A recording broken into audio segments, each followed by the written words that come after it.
Good evening, gamers. My name is KarQ. I'm actually traveling right now for a destination wedding, so a little bit of a vacation again, but I couldn't miss a weekly recall blog to reach you, so here we go. Blinkety blinkety tracers in Stadium. Hi everyone, KarQ here, reporting from the Stadium team. Season 18 has been a wild ride so far, and we can't believe the mid-season patch is just around the corner. This is an exciting one for us, because on September 16th, the Cavalry will arrive in style as Tracer joins the fray. Bringing one of Overwatch's most iconic heroes to Stadium was a fun yet challenging project that required collaboration from multiple parts of Team 4. Our team often gets asked what it takes to bring heroes into Stadium, so we figured you all might enjoy an inside look at that workflow. Of course, there are also sneak peeks at several of Tracer's powers and items you'll get to experiment with once mid-season hits. And mid-season comes out tomorrow, literally tomorrow, Tuesday, September 16th. Okay, so this vlog looks like a more inside depth look at what goes on under the hood in their planning approach here. So this next section is called Building a Hero. Before getting into some of the specifics of Tracer's arrival, here's a quick rundown on how we approach Stadium heroes. So Stadium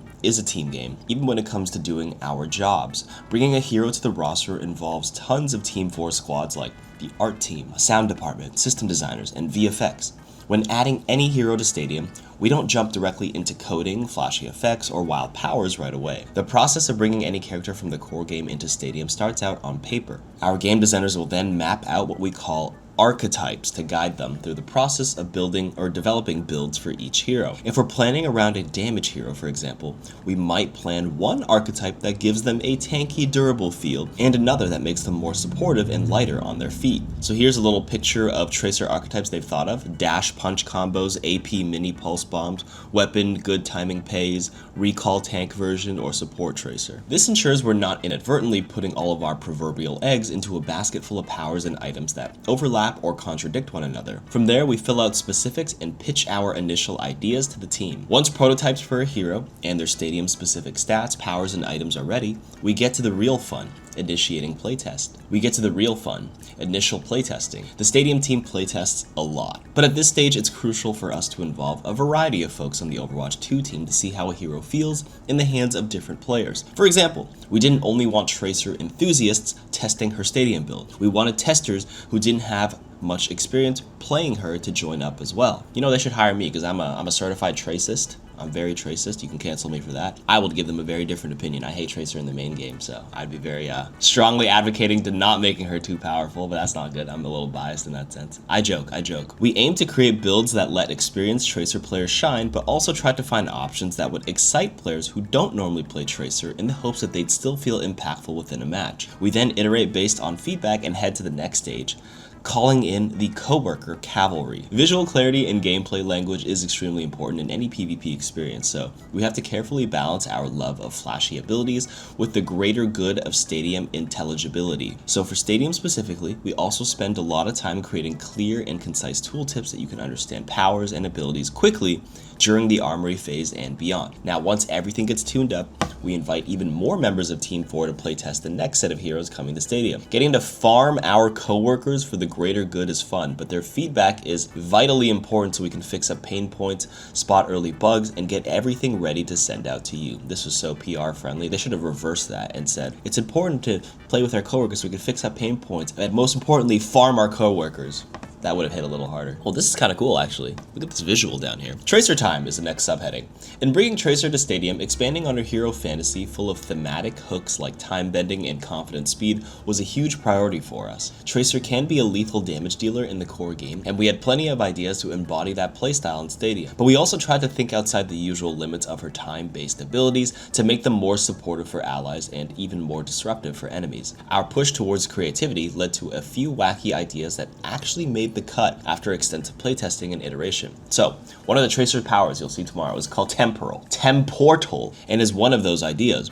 We thought it'd be awesome if Tracer could bring an ally with her when she uses recall, but we didn't want to force that option on the team. So with this power, an ally can choose to interact with a Tracer-created portal, that's what the visual is, to reap the benefits of recall. Now over here, there's a picture saying they're actually prototyping another one of Tracer's powers called Bullet Time. Okay, so though you can choose to become a lethal backline assassin with certain powers and upgrades, we built options into Stadium's kit that allow you to become a speedy, supportive part of your team. Alternate ending is another power that adds utility, which heals up to 75% of the damage enemies within 6 meters of distance have taken within the last 3 seconds.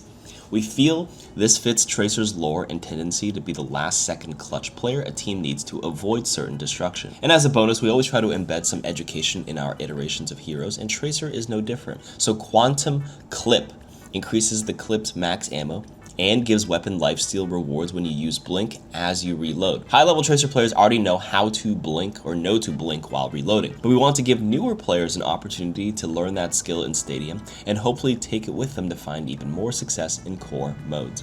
We hope you have a great time testing the boundaries of Tracer's kit in Stadium. Thanks for reading. As a certified Tracist, I was initially worried, but you think about Stadium as a whole and the heroes that would normally be frustrating to a lot of players. So for me, Tracer, Widowmaker. For some of the tank players, they hate Orisa, Roadhog, Mauga. And for the DPS players or whatever, they hate playing at Sombra. And whatever annoying hero you find annoying is less annoying in Stadium, because even as overpowered as this sounds on paper or crazy, everybody's crazy in Stadium. Everyone's got some wacky stuff. Everyone gets 500 HP. You can build 600 HP on Zen. So Tracer is no longer farming you like crazy. So I'm not too worried. I'm actually kind of excited to boot up Stadium finally. I've been playing most of the main game this season instead of Stadium. Last 2 seasons I was only playing Stadium. Now this time I'll actually boot it up again for the first time this season. I'm gonna be kind of excited. Before I move on, I just wanted to shout out the Persona 5 skins that are coming out tomorrow with the mid-season patch. I just saw them as I was browsing this. They look sick. Now, I only played Persona 5 up to the first castle with I'm not gonna spoil the game, but the gym teacher thingy. I played it 7, 8, 9 years ago at this point. This is sick, and everyone was everyone was hoping it wouldn't be Kiriko as the Joker. And I'm like, okay guys, relax. But I'm glad it's Wu Yang. He is gonna be their new poster boy. He's gonna sell a lot of skins, let's be real here. So that one's cool, and the rest of these skins, chef's kiss. We'll show that on screen, and yeah, that'll be it. Short blog. Thanks for listening. Hopefully the mic wasn't too bad, and goodbye.